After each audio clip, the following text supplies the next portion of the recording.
Welcome to the Three Martini Lunch. Grab a stool next to Greg Columbus of Radio America and Jim Garrity of National Review. Three Martinis coming up. It is the Three Martini Lunch. Jim Garrity's here. Greg Columbus on a little vacation, which is always nice. I'm Chad Benson. Thanks so much for joining us today. And happy Friday to all out there. All right, Jim, let's start with the good. Obviously, the lab leak theory is growing. More and more polls around are saying, hey, like this thing did not come out the way that, they were pitching at the beginning. But the New York Times got a great opinion piece about stuff because, hey, guess what? There's some stuff that happened. Not a shocker. Things that were deleted. Not a shocker. And it's a very interesting piece because it comes from the New York Times. A good way of putting it, Chad. That look, it's not a lot of days. I open up the New York Times newspaper, turn to the op-ed page, the land of Paul Krugman and Maureen Dowd and folks like that, and see not just an op-ed. This is a very long, very detailed op-ed by Dr. Zeynep Tufekci. I hope I'm pronouncing her name correctly. Throughout the pandemic, she has struck me as someone who was always surprisingly and delightfully open-minded towards the lab leak theory. And it is not, I should point out, this op-ed does not come out and say, well, it definitely was a lab leak. The title of it is Where Did the Coronavirus Come From? What We Already Know is Troubling. It's actually a guest essay. It's not really and it is lengthy and it is detailed and it really walks through all the evidence that we know right here. Chad, I'm going to give it the highest compliment I can possibly think of. I wish I'd written it myself. It's as good as me. That's how good it is. Whoa! And just kind of the way this kind of there are one or two quibbles I have towards the end. I think she makes she's appropriately skeptical towards the Chinese government at every single step of the way until like those last couple paragraphs where she says that the Chinese government wants to prevent the next pandemic too. And I think that seems it's a little like they'd like to, but they're not necessarily willing to sacrifice other priorities such as their secrecy and the research they've been doing and things like that. So otherwise it's a terrific one. And it's a really pleasant surprise to see this in the New York Times. There are other big and consequential pieces of journalism, New York Magazine, Vanity Fair Magazine, and things like that. But it is good to see the New York Times really laying this out, laying out all the evidence like a buffet table and demonstrating that even if nothing else gets proven from here on out, we know the Chinese government has been remarkably secretive and basically done everything conceivable to obstruct a full investigation of where the pandemic came from. And that is extraordinarily suspicious. It is. And it is a great piece. Talked about it on my show today. Look, the sad thing is, and you recognize it, we couldn't even have the conversation about where this came from.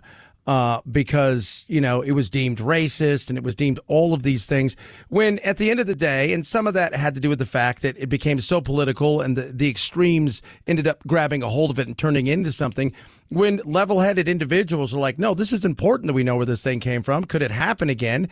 And oh my goodness, if it was an accident, which I think it's always been an accident, and we find out that later on, many of these labs are run by Barney Fife and that things like this kind of happen all the time. We should know those things so we can better prepare and also get a bird's eye view in transparency on what's going on in these places. Had nothing to do with a lot of the other stuff, but because it was an election year and because Trump, there was no way you could have a real conversation.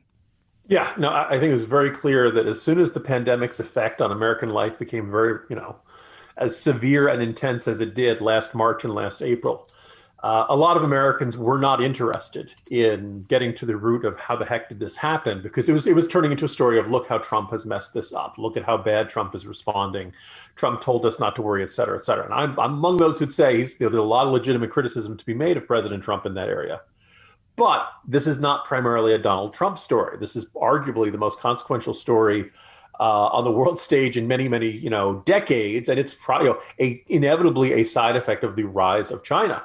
If China is in a position to do this, China was absolutely convinced that it was, as a result of the SARS outbreak back in 2003, that they were the best ones in the world to be researching, how do viruses like this start?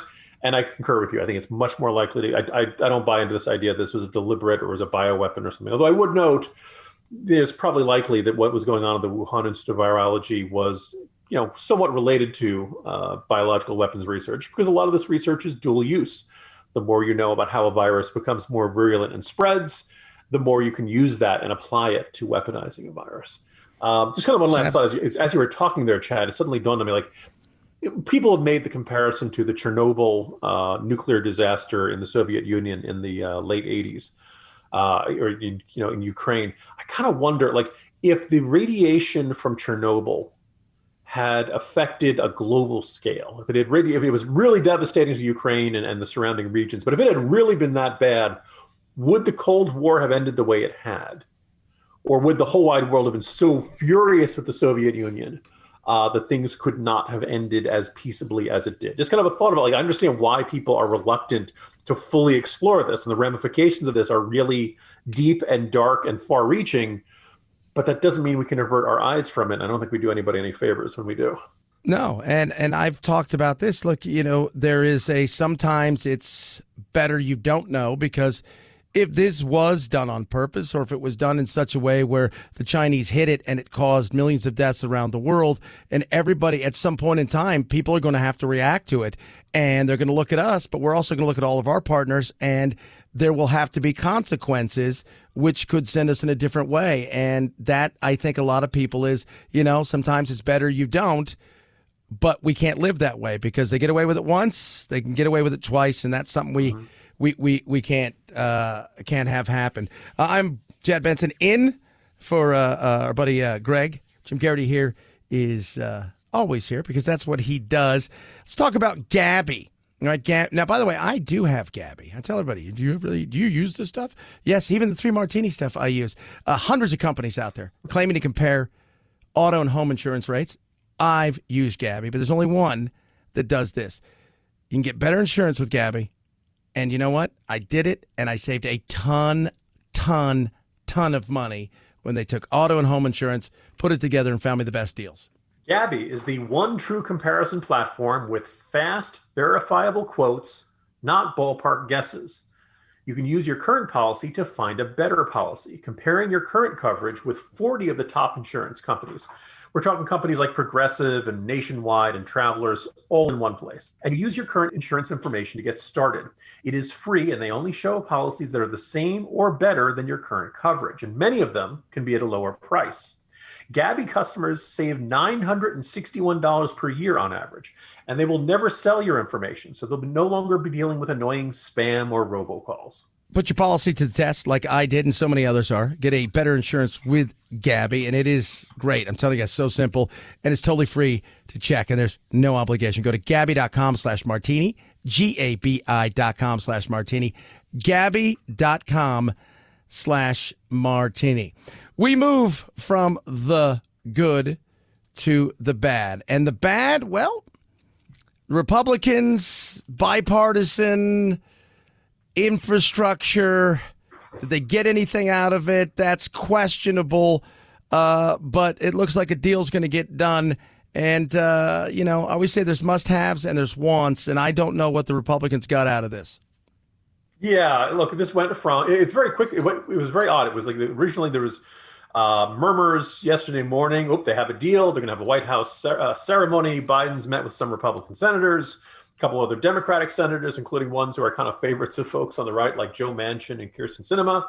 And it was this, big, happy kumbaya moment, and they're all there in the sunshine, and it's smiling, and all sounds terrific. But then word comes from not just, Nancy Pelosi and Chuck Schumer that they plan on doing 2 infrastructure bills, one through regular passage under the regular things and trying to, requiring 60 votes to overcome the filibuster. And the other one they're going to do through reconciliation, where they only need 50 votes. And that's where they're going to stick all the controversial stuff. And so the other thing, which really was kind of the cherry on top, is that Joe Biden said, as far as he's concerned, these 2 separate pieces of legislation are a package deal, that he will not sign the bipartisan one unless the other one, the partisan one, basically, comes to his desk. So what they're going to do is they're going to take all the popular stuff and they're going to put it in a bipartisan one that will presumably get 10 Republican senators, which, by the way, I don't think is a guarantee yet. Get 60 votes, Joe Biden gets his bipartisan victory lap. He gets to say, look, see, I brought everyone together. I am the, bipartisan healer, blah, blah, blah. But then a little bit later, they're going to pass all the stuff that doesn't get any Republican support and that Republicans think is wasteful, and all of the human infrastructure and atmospheric infrastructure and climate infrastructure and chocolate diet infrastructure and all the other stuff. And that's going to get stuck in the other thing. And that one, they're only going to need 50 votes and have Kamala Harris break the tie on that one. So at the end of it, Democrats get everything they want and Republicans really get nothing, which raises the question, why are a handful of Republicans signing on to this? What do they get out of this? Well, I tell you what they get. They're the kind of people that get to go back and say, you know what, I did everything to get us infrastructure. We badly needed this. It's photo ops. It's opportunities to say these kind of things because they know people have short memories, and whatever they get elsewhere, down the line, they could say, well, we didn't want that. I fought not to get that, Jim. I want to make sure that wasn't in this, but there were some things that I just can't avoid, and we did the best that we possibly can because it's a good look, especially if you're in a situation where maybe in a tight race. At the end of the day, it's all about power and keeping your position. Rarely is it about the people. The frustration I have with the Republicans, and I talk about this all the time, is if you don't want things like this to happen, then you need to win. You need to put up better ideas and better people to continually hold on to the places that you have. Otherwise, you face the same thing that the Democrats faced when they couldn't stop, Amy Coney Barrett and things like that. Winning is important. And when you're not in power, you face situations like this. Chad, I agree with everything you've said, but I'm just going to note that, and part of it is maximizing the leverage that you do have. It is still a 50-50 Senate.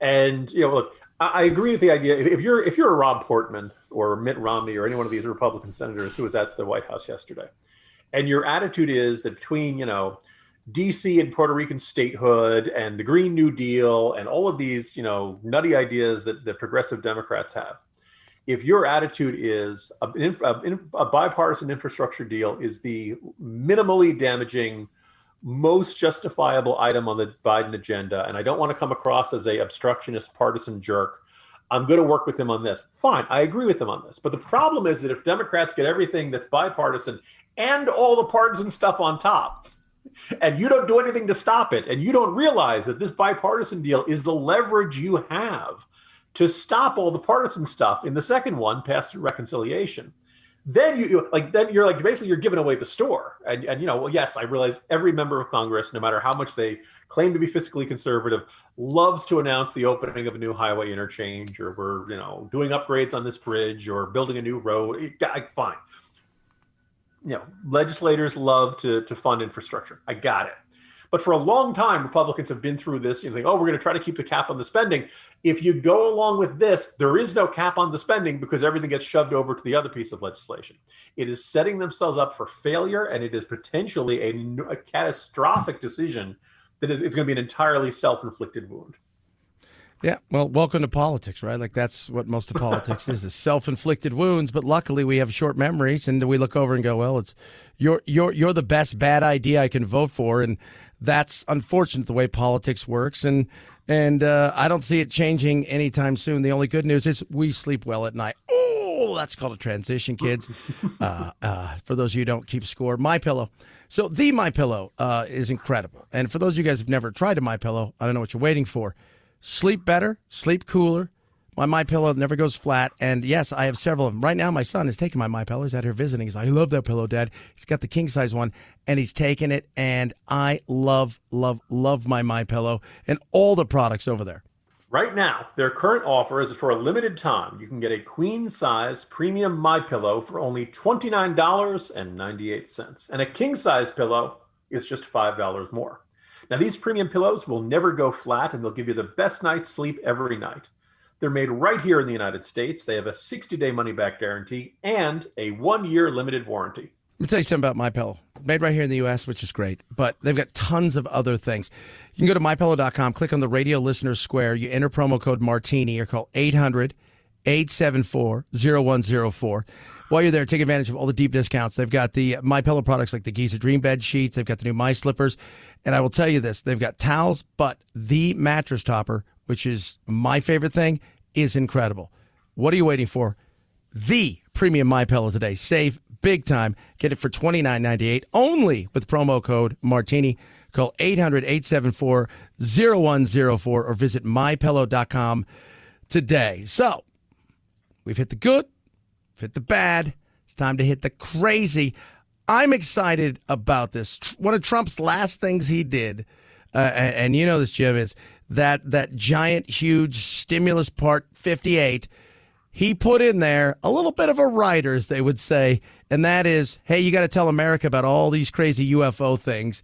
Well, today's the day the report should get to all the people. Stuff's coming out about it. But oddly enough, one of the biggest skeptics is somebody who made UFOs almost mainstream, and that's the guy who created X-Files, Chris Carter. I was going to say, if today's New York Times op-ed page has one of my favorite guest essays of all time, I would say the other side has one of the most inexplicable ones.